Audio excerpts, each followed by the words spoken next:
Hello, my fabulous chemistry minions. Today we get into branches, although this doesn't say anything about branches.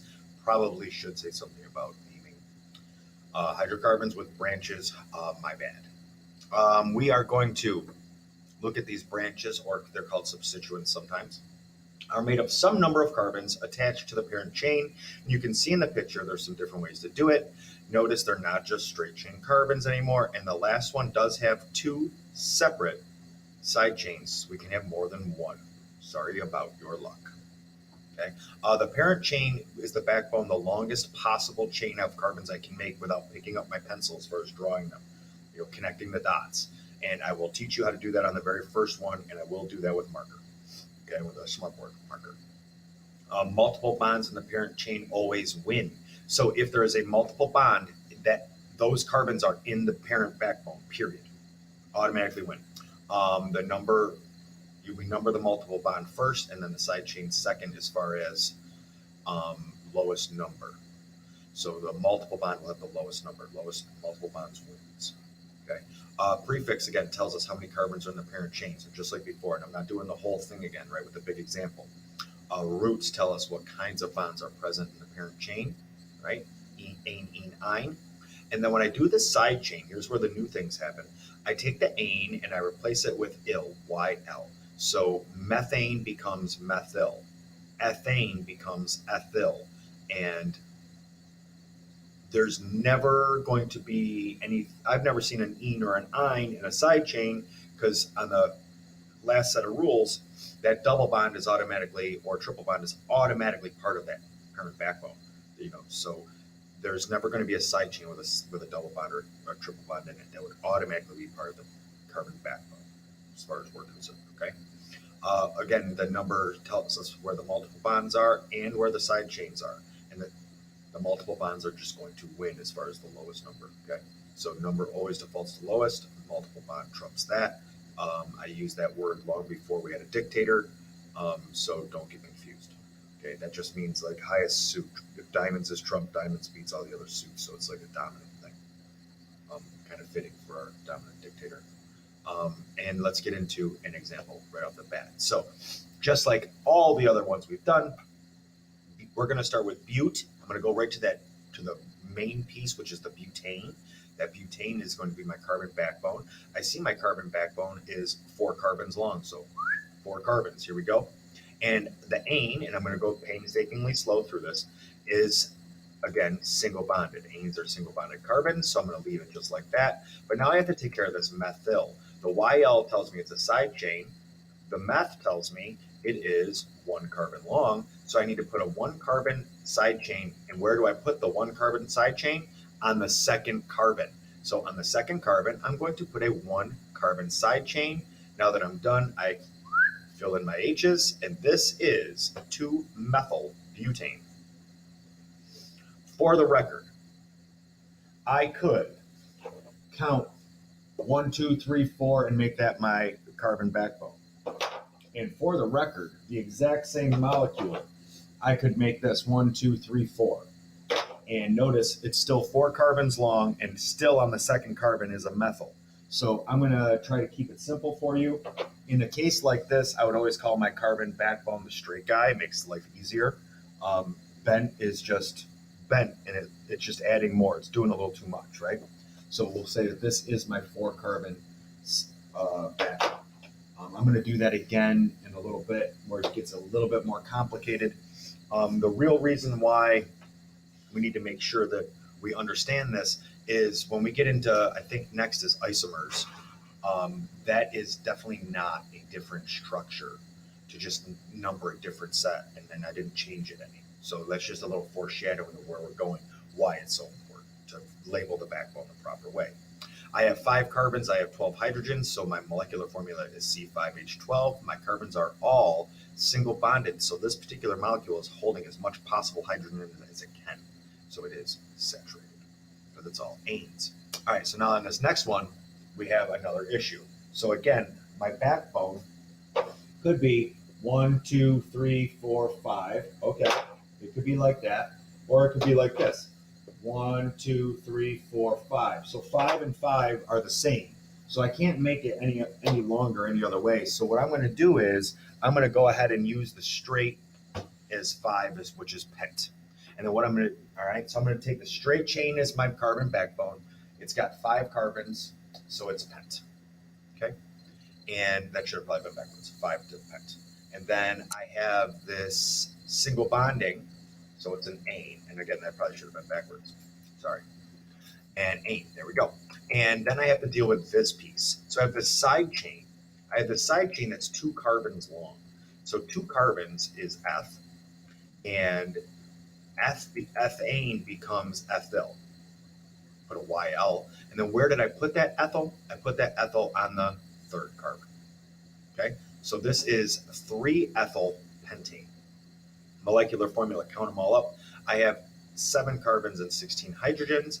All my carbons are single bonded, so it is satiated. Okay, beautiful. Next one. See how this goes. As far as my side chains go, let me just go through this real quick.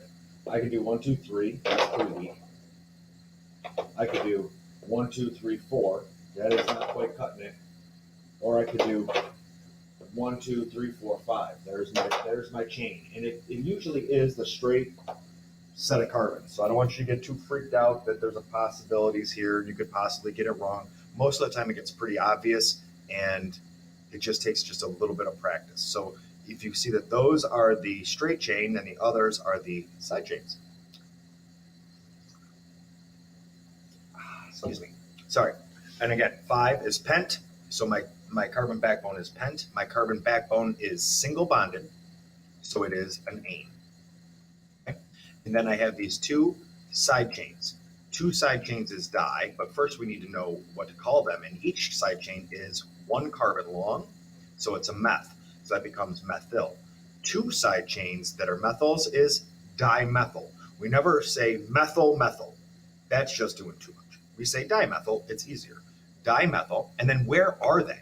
I have to number these. So if I go from your left on the paper, I could hit 2, 3, or if I go the other way, I would have 3, 4. 2, 3 is lower than 3, 4, so it's 2, 3 dimethyl pentane. Whew, that's a lot to say, Milks. A lot to say. Getting complicated. Follow the rules. Stick to the rules. Things will be okay.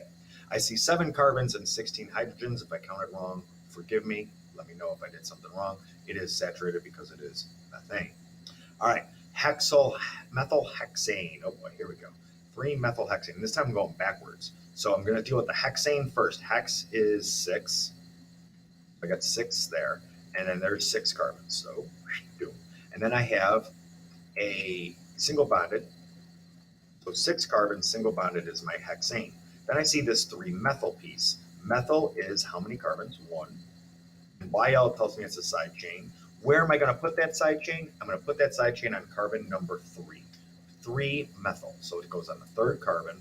Fill the rest in with hydrogens. And this is a 3-methyl hexane. Count them all up. 6 carbons plus 1 more is 7. I have 16 hydrogens. That does actually fit the 2N plus 2 model for H. And so it is satiated. Okay. All right, let's add some double bonds and triple bonds on. And I have 4 more to do, and we'll call this video over. The last one, oh my goodness, it's a beast. So looking at this, I don't know why methyl came up first. It should not. I'm looking at the hex for hexine first. So sorry, my animations are a little off. If you can't tell, I was doing this during, what you call it last night? SLCs, so it was tough. Hex first is 6 carbon backbone, and it's an ine. The ine, oh, there's the hex, and then we're at the ine now. So sorry, my things up there are off, but this is on. It's an ine, so there's a triple bond. Where is the triple bond? On the 2nd carbon. So notice I drew that already. Honestly, I can't find the picture. I didn't do different pictures. I probably could have done it single bonded and then add the triple bond on. Where is the triple bond? On the 2nd carbon.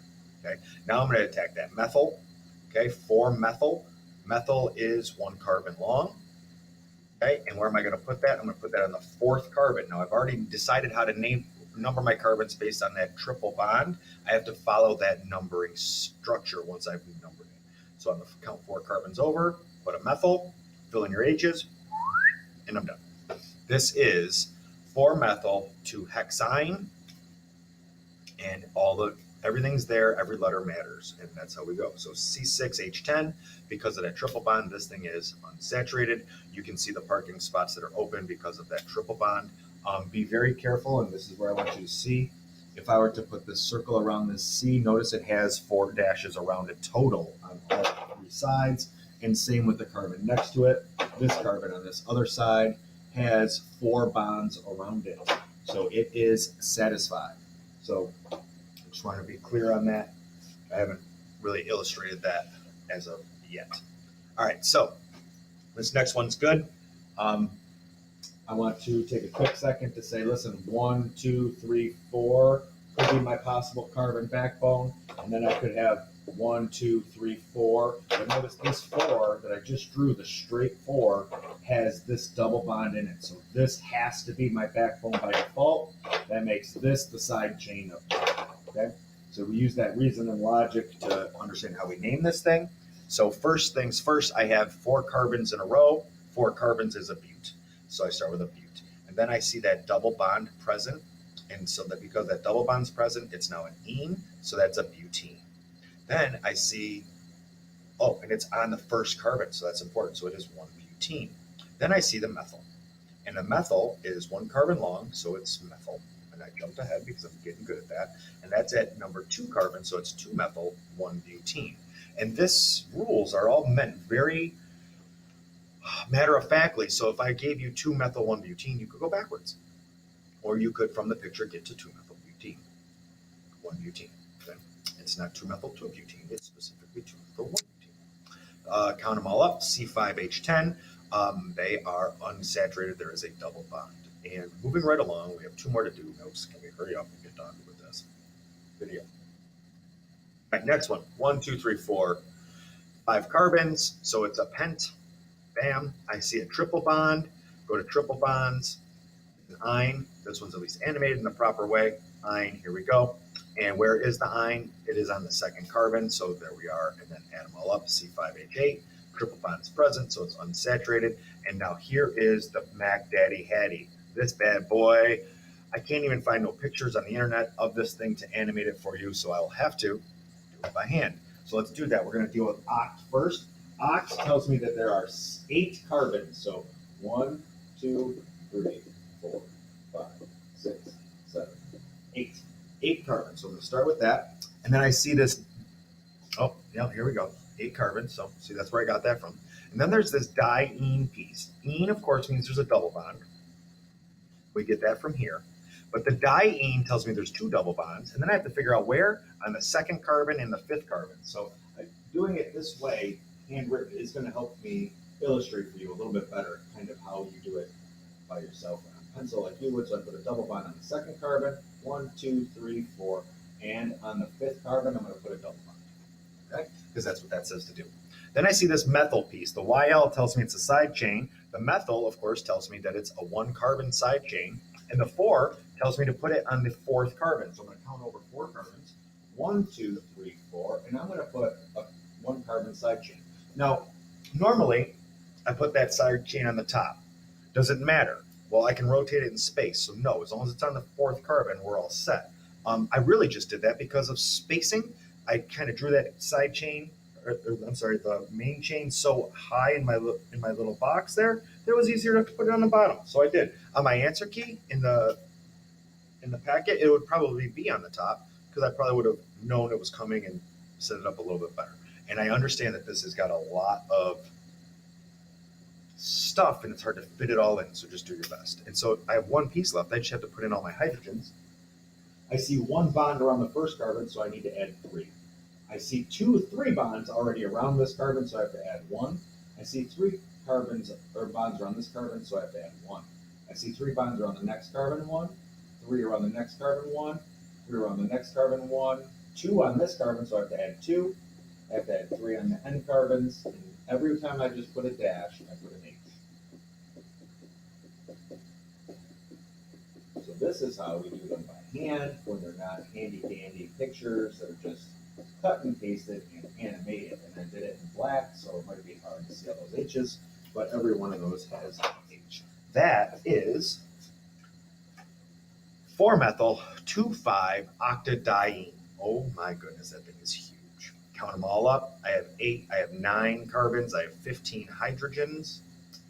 I think 15 is 15, right? Let me count. 1, 2, 3, 4, 5, 6, 7, 8, 9, 10, 11, 12, 13, 14, 15, 16. Ooh, that's 16. There should be 16. Fix that, nope. And it's definitely unsaturated because I have 2 double bonds. And with that, done. Good luck with side chains. Please follow all the naming rules. I hope this video doesn't cause more confusion than not, because I didn't feel that I was necessarily at my game as well as I was yesterday morning.